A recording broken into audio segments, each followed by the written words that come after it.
Thanks for watching. We appreciate you. Please, please subscribe.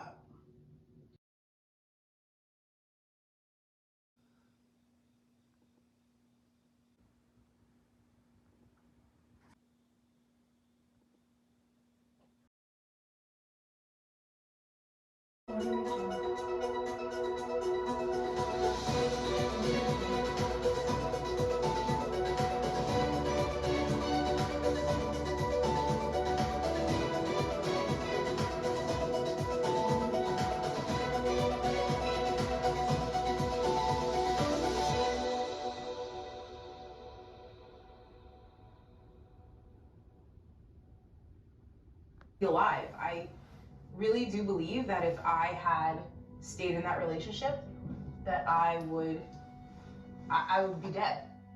Heather Glogolich is a police lieutenant in Morris County, New Jersey. She's also a survivor of domestic abuse.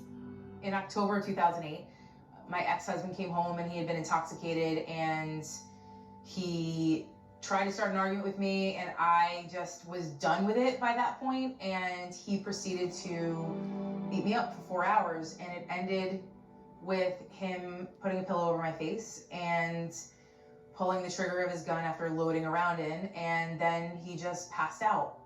And I was able to just kind of lay there and let time pass and be able to construct a plan to get safe. And you know, once we both woke up, I was able to call the police, and he was arrested and charged, and that was the end of our relationship.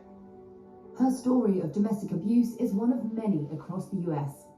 The burden of proof falls squarely on survivors, but building a case and collecting evidence for court can be complex.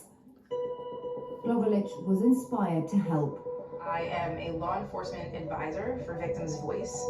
Victims Voice is a web-based app that helps victims discreetly document and securely store the kind of evidence that law enforcement and district attorneys need to charge and prosecute an abuser or get a restraining order. Victims can diarize a timeline of the abuse they suffer and upload photos. The app is hidden upon exit, with no records of it in the history folder. The force behind the app is Sherry Kadakal. Victims Voice is really built to simplify a complex process of getting evidence from each incident of abuse to the justice system, whether it's a protective order or it's a criminal case or a civil case. She's a survivor of decades of child abuse, sexual assault, and domestic violence. Globally, 1 in 3 women and girls experience physical or sexual violence in their lifetime, most frequently by an intimate partner. The situation has been exacerbated by the stress and enforced isolation of the COVID-19 pandemic. Calls to helplines have doubled or tripled in some countries. Dr. Jill Zinkgraf is Executive Director of a domestic abuse shelter. She says post-pandemic, the numbers have exploded. Our numbers have increased 388% in shelter. We have an 86% increase in counseling services. For the first time in my 8 years here, we have a wait list for people. When COVID happened, it immediately locked down the courtrooms. It locked everything down, and we could literally see the states that were locking down by the usage spike that went up. And we're hearing reports across the country that phones went silent, that the calls coming into crisis centers, the calls coming into police departments effectively just dropped. But we saw the opposite. And we saw 6 states across the country that had triple-digit percentage increase in usage. Victims Voice is available through advocacy organizations, shelters, and law enforcement, or through the Victims Voice website. Glogolich was an early contributor and now uses it regularly in her work.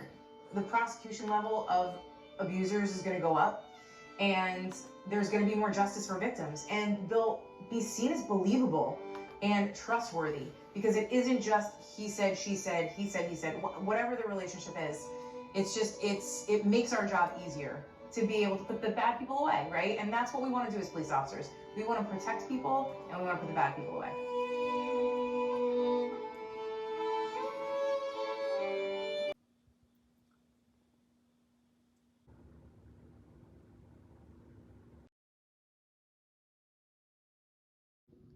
Thanks for watching.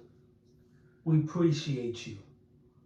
Please subscribe.